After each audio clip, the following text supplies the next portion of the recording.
동지 여러분, 이렇게 정말 오늘 이 국회 대회의실을 가득 채워주시고 또 국회 회관의 그 회랑까지 다 채워주셔서 너무 감사합니다. 정말 사실 다들 조마조마하셨죠? 이게 창당이 될지. 맨날 인터넷에서 비하하는 사람들 보면서 이준석과 뜻을 같이 하는 사람들은 드루킹과 같이 조작된 사람들이다. 이런 말을 종편방송 나가 써드는 사람도 있었고, 그 사람들 요즘 이제 버전을 바꿔서 이야기합니다. 처음에는 탈당 못할 것이다. 그 다음에는 사람이 안 모일 것이다. 돈이 없을 것이다. 창당 못할 것이다. 컨테이너 놓고 하는 거 아니냐. 다 거쳐가지고 이제는 조금 부끄러운지 잘 안 될 것이다. 이렇게 얘기합니다. 이제는 우리 여기 한번 모인 분들과 함께 그 선입견을 좀 깨야 되는 게 아닌가 싶은데 여러분 자신 있으십니까? 네!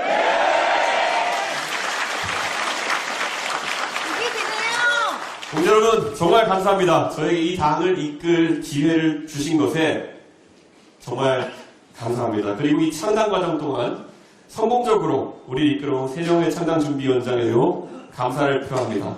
우리 이기인, 허은아, 천하람 이 세 분이 없었다면 오늘의 개혁신당은 없었을 것입니다.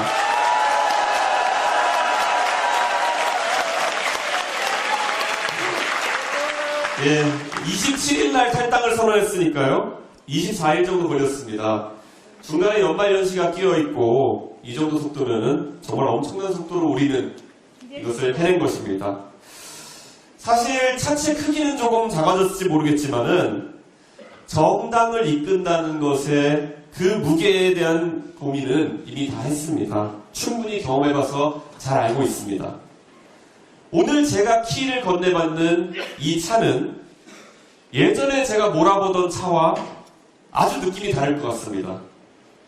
파워핸들이 없어가지고 방향을 바꾸려고 그러면은 조금 더 큰 완력을 써야 될지도 모르겠습니다.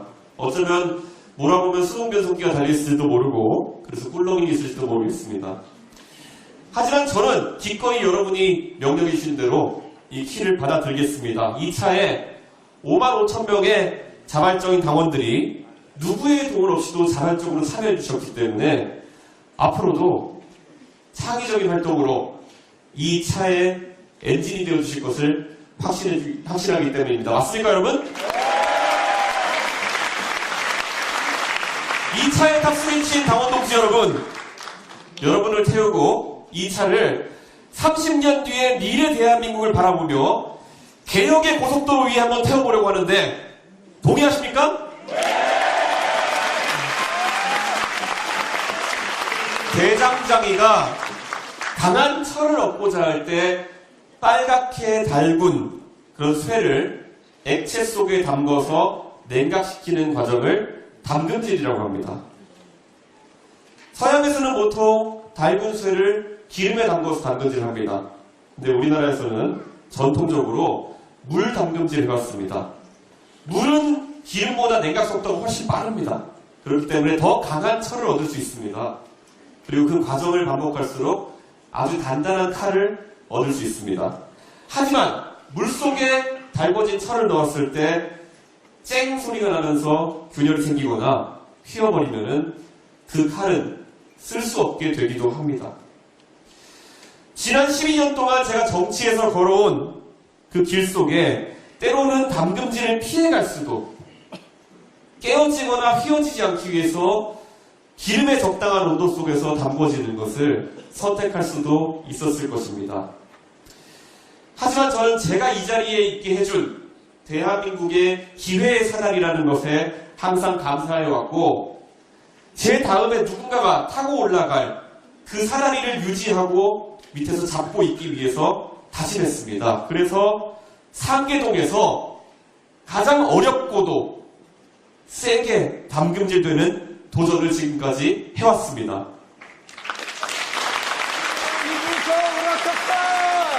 만약 지금까지 담궈진 저에게 더 강한 담금질이 필요하다고 하신다면은 저는 언제든지 불 속으로 뛰어들고 더 인고한 다음에 물속에 담가지는 과정을 반복하겠습니다.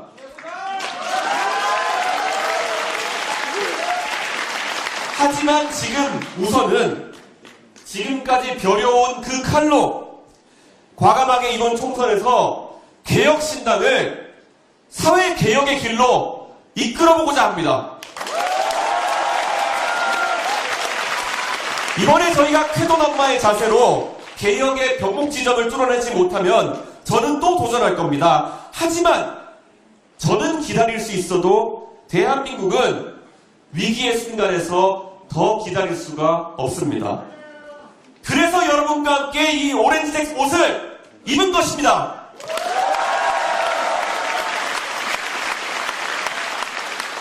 탈당하지 못할 것이다. 지지율이 나오지 않을 것이다. 당원을 모으지 못할 것이다. 돈이 없어서 창당 못할 것이다. 이 모든 것을 극복하고 이 자리에 왔지만은 안타깝게도 본 게임은 이제 시작입니다. 개혁은 바뀌지 않으려는 관성과의 다툼입니다.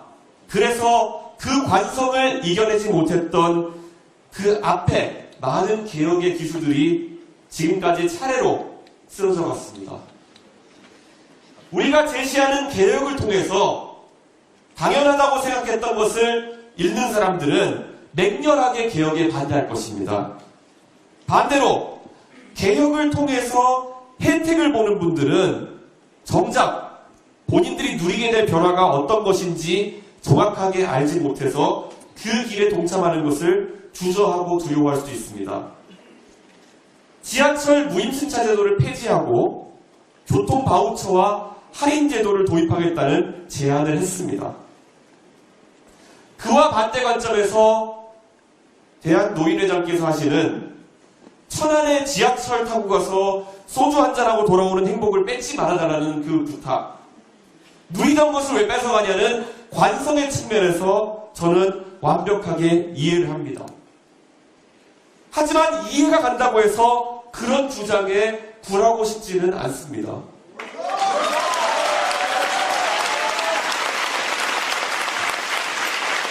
지하철이 없는 지역에 사는 어느 할머니는 장에 나가서 하루에 나물 팔아서 5만원씩 버시면서 오며 가며 버스비로 왕복 3,000원씩 부담하고 계실지도 모릅니다. 그리고 30년을 그렇게 살아오셨기 때문에 그것이 당연하다 여기시고 오늘도 집을 나서실지 모릅니다. 남들보다 고단한 삶을 사시면서도 과거 못 먹고 못 살던 50년 전의 삶을 생각하며 삶이 좋아졌다고 순박하게 웃으시면서 살아가십니다.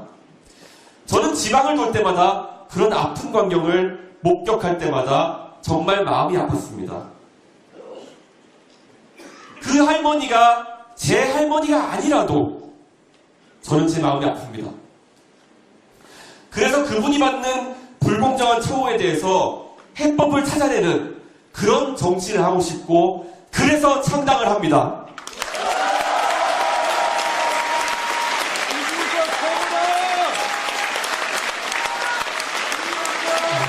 대도시권에 역세권에 거주하시지 않아서 지금까지는 혜택이 없었지만 개혁신당의 교통바우처와 할인정책으로 어쩌면 더 저렴하게 편하게 이동하게 되실 800만 명에 달하는 어르신들의 목소리가 다가오는 총선에서 어쩌면 우리가 생각했던 것보다 크게 들리지 않을 수도 있습니다. 하지만 저희가 추진하는 적극적인 개혁으로 지금까지 그분들이 강요되었고 받아들였던 체념의 관성을 벗어날 수 있게 된다면 그것은 선거 결과와 별도로 측정되는 우리의 성과일 것입니다.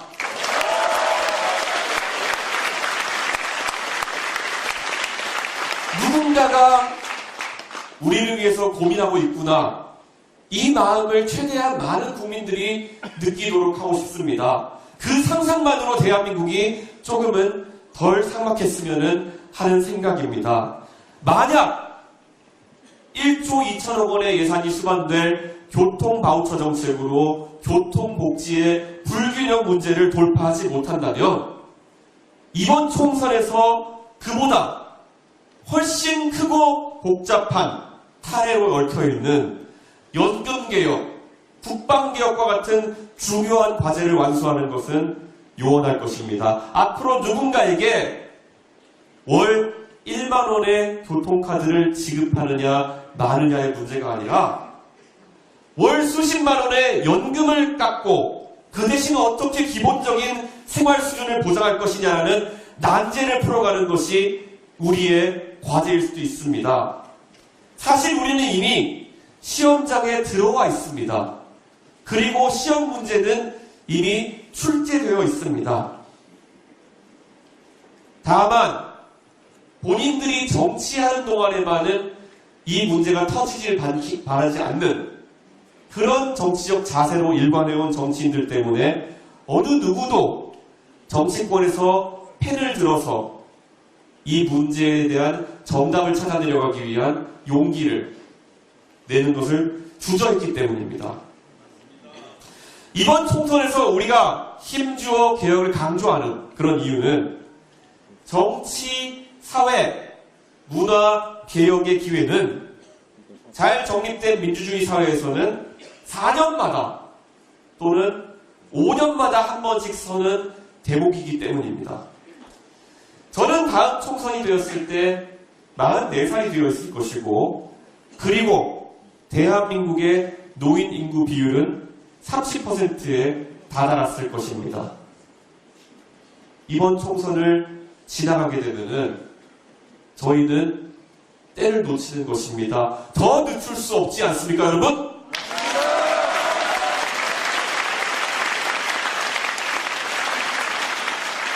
오늘 이 자리에 류호정 의원이 오셨습니다. 오실 줄 알고 있었고 오면은 제안하고 싶었습니다. 류호정 의원과 새로운 선택에서 최근에 여성 징병제에 대한 논의를 꺼내신 것으로 알고 있습니다. 최근 서로 간의 창당 실무가 바빠 정확히 어떤 취지에서 어떤 내용을 발표하셨는지는 제가 다 알지는 못합니다. 그리고 저는 여성 징병제에 대해서는 동의하지 않습니다.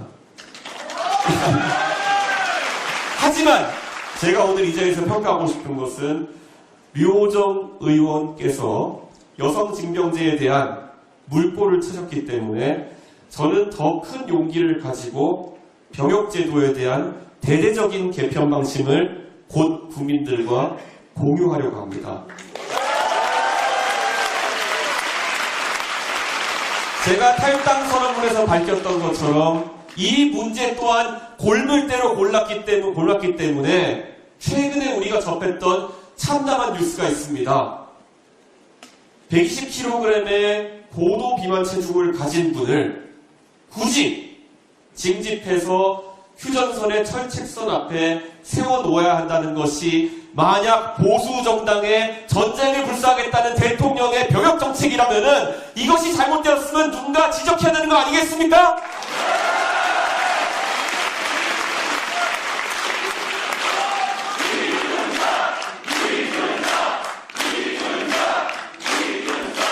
이렇게 판을 깔아놓으니까 발표할 때 세부적으로 무엇을 얘기할까 슬슬 여기 앞에 계신 분들 그리고 우리 당원들 불안하시죠? 여러분은 지금 조마조마하시지만 저는 마음이 쿵쾅쿵쾅거리고 있습니다.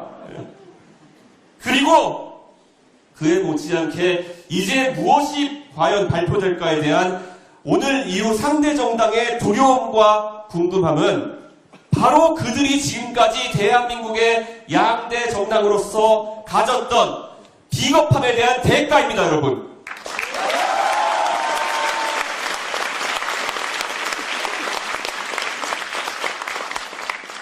우리가 오늘 이 자리에서 힘을 모아서 그들을 심판하겠다고 뜻을 모으기 전까지 이번 선거를 이재명과 윤석열의 서로를 악당으로 하는 빌런 대결로 한다면 된다는 그런 안일함 속에서 준비해오던 그들에게 정말 대한민국의 모든 시민들이 진정으로 정치에서 다루기를 기대했던 논제들이 무엇인지 보여줄 때가 되었습니다, 여러분!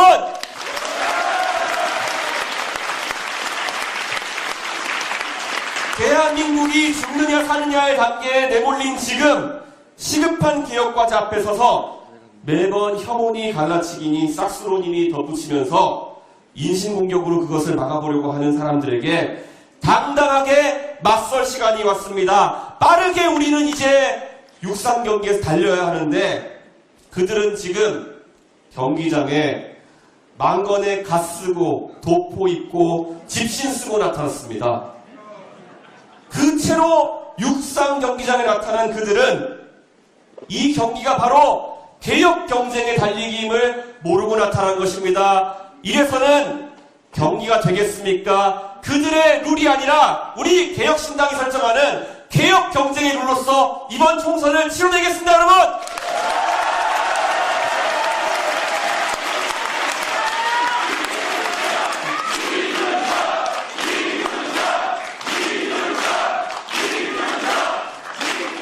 연금 개혁을 하다가 시위대에 둘러싸인 프랑스의 마크롱 대통령과 하르츠 개혁을 주도하다가 17년 동안 정권을 잃었던 슈레더 총리의 기억이 저에게는 참 용기 있는 지도자들도 기억되고 우리는 저것보다 더 나은 개혁을 해야겠다는 그런 다짐으로 다가왔을 때 대한민국의 양대 정당은 우리도 섣불리 개혁하다가 정권을 잃으면 안 되겠다라는 대중영합주의로 자리하게 된 것이 아닌지 저는 궁금합니다.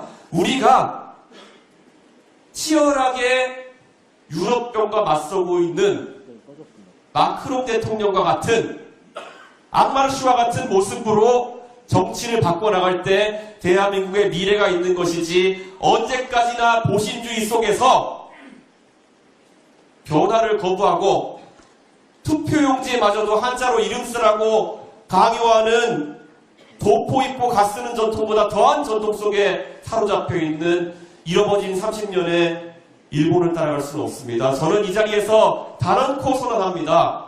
우리가 개혁의 길을 선도하고 앞장서 나갈 때 대한민국이 과거 동아시아에서 빛나는 민주주의의 선진국이 된 것처럼 전 세계에서 개혁의 선진국이 될 거다 이렇게 생각합니다. 그 길에 같이 해주시겠습니까? 더 많은 논쟁이 자리하는 정당을 만들겠습니다. 내가 태극기를 머리에 들고 머리에 붙이고 시위에 나간다고 해서 내가 애국자요 하는 우월감으로는 대한민국의 미래 과제를 해결할 수가 없습니다. 마찬가지로 30년 전에 독재와 싸웠던 그 훈장 하나만 가지고 정치를 가벼운 선악의 구도로 만들어버리는 사람들, 이 사람들은 개혁을 해낼 수가 없습니다. 오직 대한민국의 미래를 걱정하는 용기 있는 사람들의 편이 되어서 우리는 정치를 하겠습니다.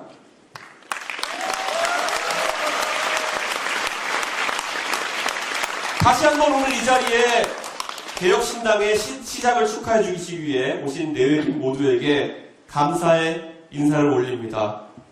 특히 우리 존경하는 김종인 위원장님.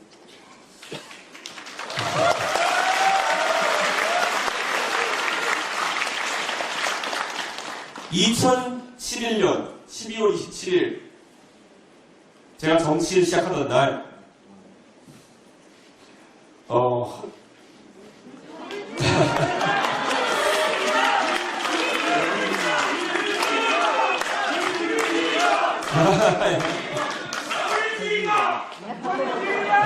우는 좀 네. 저는 사실 그 날에 들어서는 순간까지 김종인이 누군지 몰랐습니다. 그런데 정말 외람되게도 김종인 위원장이 비대위 회의에서 저같이 27살의 아무것도 아닌 사람에게 그 당시에 제가 비대위에서 아무것도 모르고 내용도 잘 모르고 다만 국민들이 중요하게 생각하는 문제를 다루다가 혼난 적이 있습니다. 정수장학회 문제를 해결하지 않으면 난 박근혜 안 뽑겠다 그랬습니다. 그랬을 때 처음으로 김종인 위원장이 오셔가지고 저한테 정말 잘했어 그러면서 격려해 주셨습니다.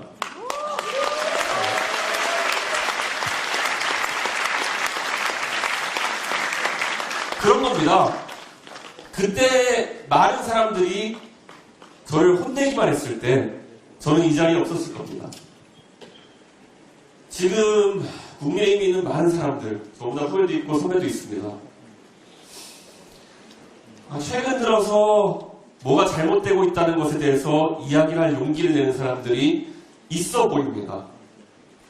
그런데 아직도 저는 의심합니다.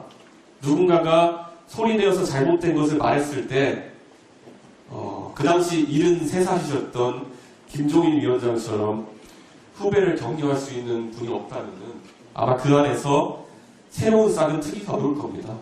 네.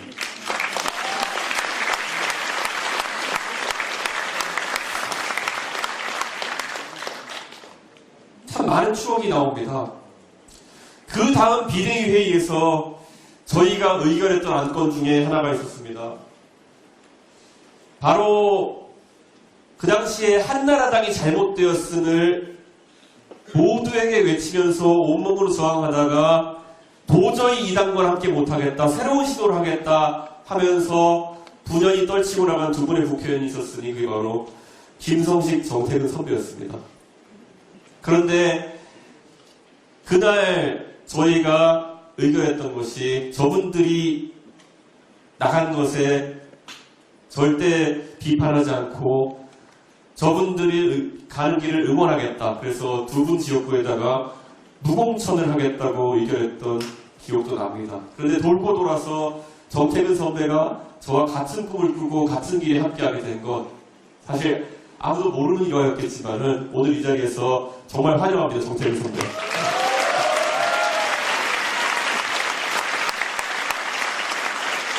그리고 정말 저보다 더 먼저 권력의 탄압을 받고 어쩌면 저 대구광역시 북부 출신의 대구아재가 민주당까지 가서 고생하시고 이제 또 불합리한 일을 당하시고 더 용기를 내서 이제 새로운 길을 하는 우리 조홍천 의원님 항상 감사하고 환영하고 조홍천 의원님의 용기를 보면서 많이 배웁니다. 네. 그리고 우리 정말 제가 꿈도 못 꾸던 과학기술에 대한 대화를 4시간 동안 하면서 이게 가능하겠구나라는 걸 꿈꾸게 해주신 저희 어머니와 이름이 같으신 양양자 의원님.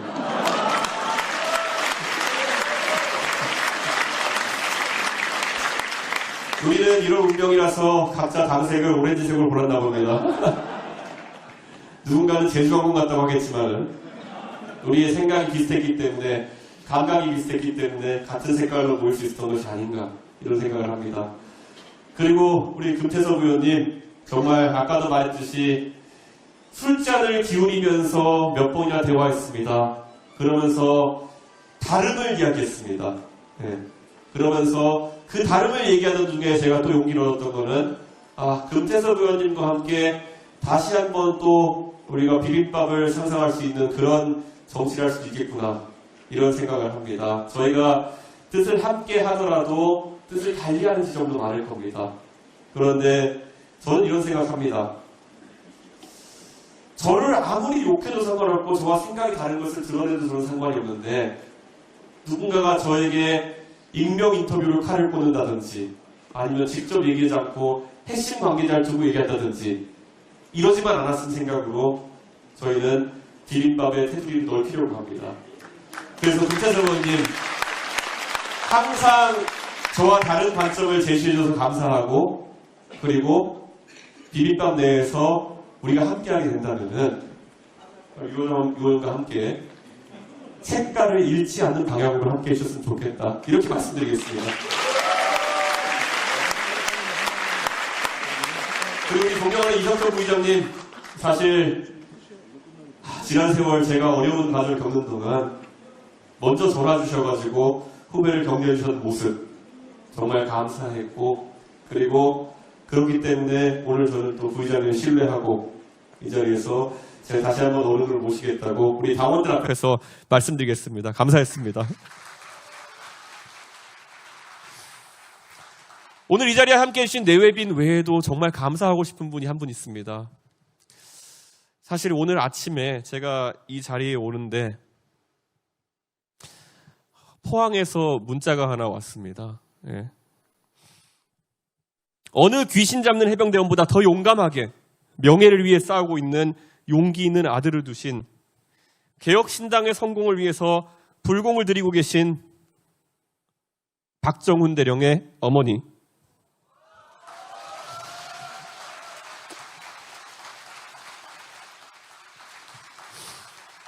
김봉순 여사님께 다시 한번 저희도 용기를 잃지 않겠다고 다짐과 감사를 드립니다. 그리고 다시 한번 말씀드리지만은 개혁신당의 당대표로서 말씀드립니다.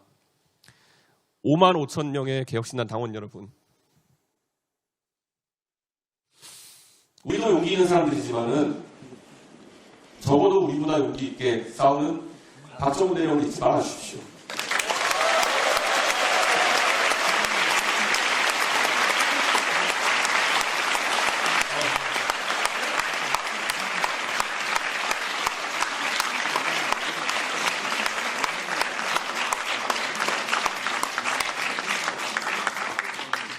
누군가가 이야기하더라고요. 박정훈 대령 같은 분을 우리 개혁신당에 영입하면 안 되느냐라고 이야기했을 때 제가 이런 지하에 거절했습니다. 여러분, 대통령과 싸운다는 느낌이 무엇인 줄 아십니까? 집권 1년 차에 대통령과 싸우겠다 결심했을 때 그 마음이 무엇인 줄 아십니까?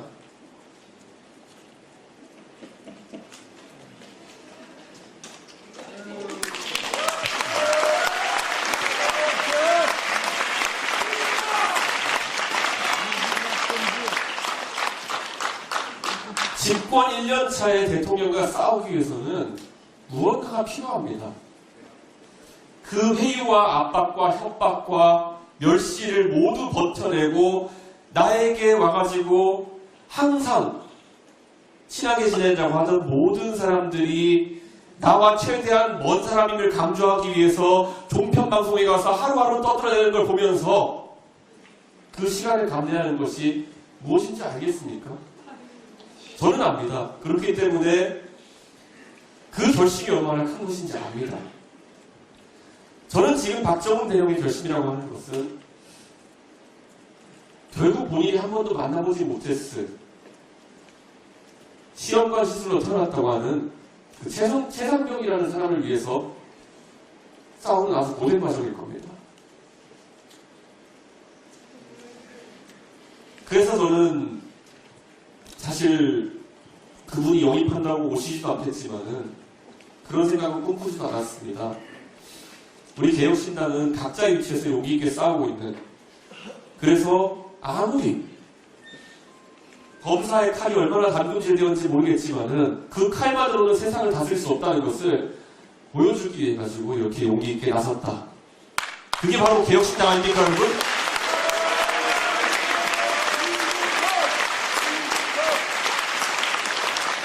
개혁신당은 이번 총선에서 끝까지 개혁을 외치겠습니다.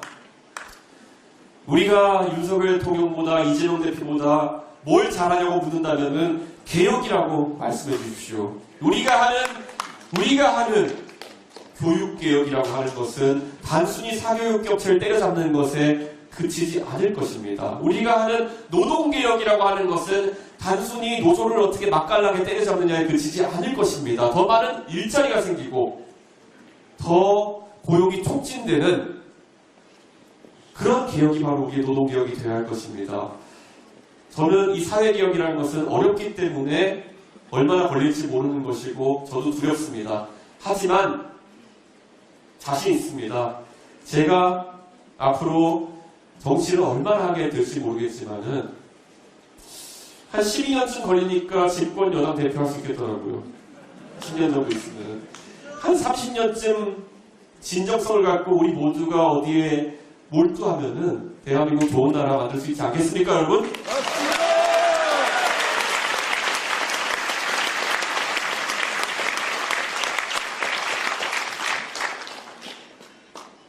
30년 뒤에 그때 대한민국의 개혁이 이루어진다면은 김종인 위원장님은 114살 되십니다.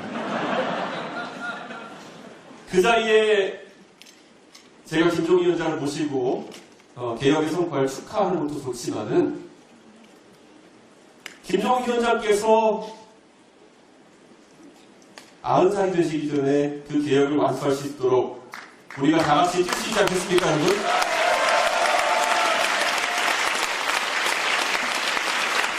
우리 개혁신당은 좋은 게 좋은 거지 하는 한심한 문법에 동화되지 않겠다고 밝혔습니다. 그것에 동의하시면은 한번 큰 박수 주십시오.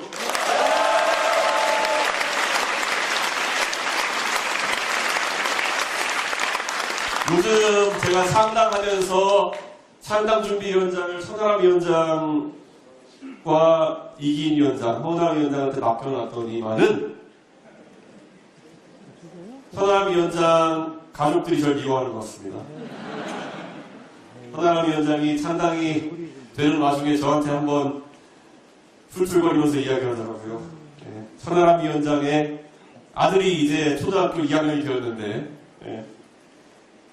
아버지가 정치하는 것이 무슨 의미인지 조금씩 알아가는 것 같다는 얘기를 했습니다. 언젠가는 아버지가 왜 자신과 놀아주지 못했는지를 알고 오히려 자랑스러워할 수 있도록 이기인 의원이 곧 태어날 자신의 아이가 살아갈 세상을 더 나은 세상을 만들기 위해서 밤낮으로 일할 수 있도록, 그리고 허은하 의원이 국회의원직을 던지면서까지 이 길에 동참할 수밖에 없었던 이유를 길게 설명하지 않아도 될 만큼 모두 불편하신 분들 말고는 자리에서 일어나서 외쳐주십시오. 모두 일어나 주시겠습니까? 네.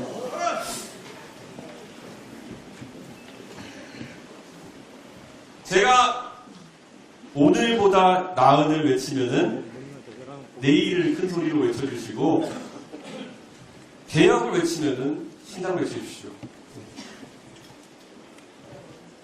그리고 제가 그 다음에 뭘 외치던지 간에 함께를 외쳐주십시오. 오늘보다 나은 개혁